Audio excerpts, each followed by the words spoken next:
1989లో ఇక్కడ సీనియర్లకు తెలిసి ఉంటుంది. 89లో ఫస్ట్ టైం ఎంజీ రామచంద్రన్ చచ్చిపోయిన తర్వాత ఎలక్షన్లు జరిగాయి. అంతకుముందు ఆ ఎంజీ రామచంద్రన్ గారి భార్య జయలలిత ఇద్దరు కూడా పార్టీ నాదంటే నాదని కొట్టుకున్నారు. 89 ఎలక్షన్లో క్లియర్గా 169 సీట్లు కరుణానిధి గారి పార్టీకి వచ్చాయి, 30 సీట్లు జయలలిత గారి పార్టీకి వచ్చింది. కరుణానిధి గారు సీఎం అయ్యాడు. నెక్స్ట్ 91లో రాజీవ్ గాంధీ గారు చచ్చిపోయిన తర్వాత అనుకుంటాను ఈ ఎల్టీటీఈకి కరుణానిధికి సంబంధాలు ఉన్నాయనే దీంతో కరుణానిధి ప్రభుత్వాన్ని రద్దు చేశారు. రద్దు చేసి మళ్ళీ ఎలక్షన్లు వచ్చాయి. మళ్ళీ ఎలక్షన్లు వస్తే జయలలితకి 225, కరుణానిధికి 7 సీట్లు. ఎక్కడ 169 తక్కువ 7కి పడిపోయాడు. రూలింగ్లోంచి అపోజిషన్లోకి మెజరబుల్ అపోజిషన్. కానీ ఏడుస్తూ ఇంట్లో కూర్చోలా, నడిపాడు 5 ఏళ్ళు ప్రతిపక్ష పాత్ర నడిపాడు 7గురితోటే. నడిపి 96 వచ్చేటప్పటికి కరుణానిధికి 221, జయలలితకి 4 అసెంబ్లీ సీట్లు. లాస్ట్ టైం 7 వచ్చిన వాడేమో 221 పెరిగాడు, 225 వచ్చిన వాళ్ళు 4కు తగ్గారు. 2011లో మళ్ళీ 203. జయలలిత 2 సార్లు నెగ్గింది. 2016లో కూడా నెగ్గింది ఆవిడ చచ్చిపోవటానికి ముందు. అంతకుముందు ఎప్పుడు ఒకసారి అయినా ఒకసారి ఆవిడ అలా వచ్చేది, 2 సార్లు నెగ్గింది. ఈ రాజకీయాల్లో ఎప్పుడు కూడా నిస్సత్వ నిస్సహాయత ఉన్నవాడు రాజకీయాల్లోకి రావటమే అనవసరం. ఉదాహరణ చంద్రబాబు నాయుడే. ఆయన వయసుకి మొన్న వేసంకాలం టీవీలో చూస్తుంటే మనకు చెమటలు పట్టేసేవి. ఏంట్రా బాబు ఇంత ఎండలో అలా పడి మెయిన్ రోడ్డు మీద నిలబడి అలా మాట్లాడుతున్నాడు, చెమటలు కారిపోతుంటే మనకే భరించలేకపోతున్నాం. ఏసీ కూర్చుని ఎలా తిరుగుతున్నాడు అంటే ఆ కసి, ఆ రాజకీయం అనేటువంటి ఆ కసి ఉండాలి. నిస్సత్వ తగ్గిపోవాలి. నిస్సహాయత నాకు ఎవడో లేడురా అన్నది ఉండకూడదు. అలా చేశాడు కాబట్టి ఆయన మళ్ళీ రివర్స్ అయింది.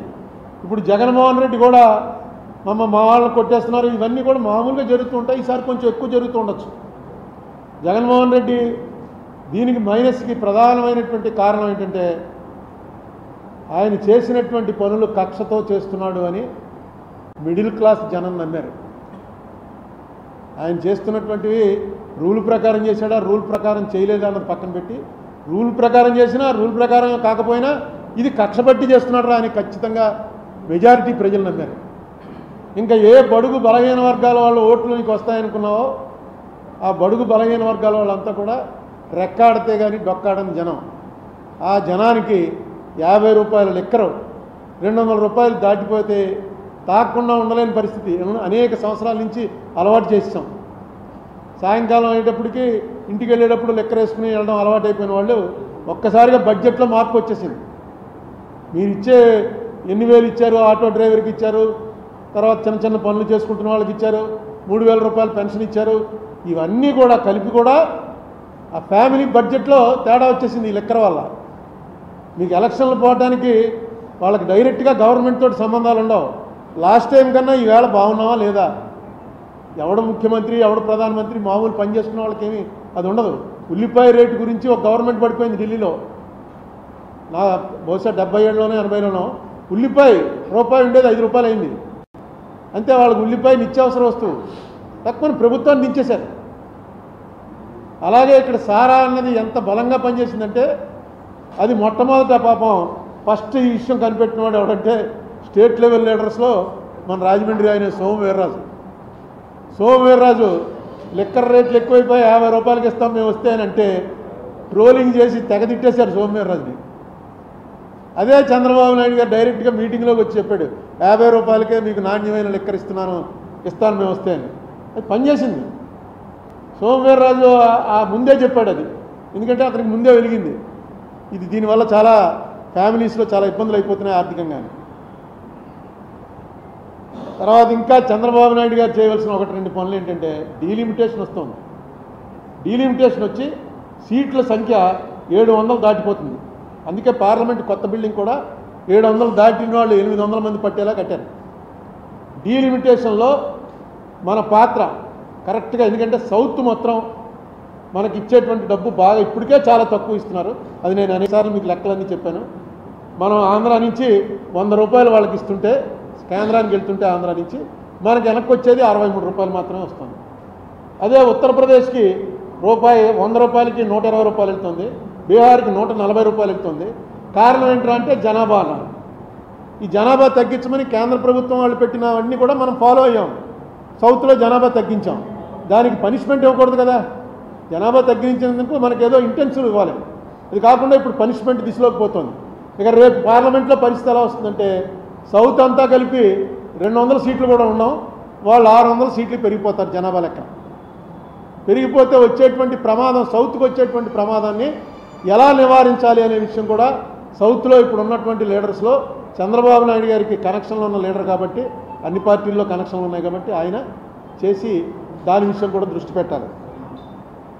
తర్వాత ఈవీఎంలు, ఫస్ట్ ఈవీఎంలు తప్పు అని చెప్పింది చంద్రబాబు నాయుడు గారే.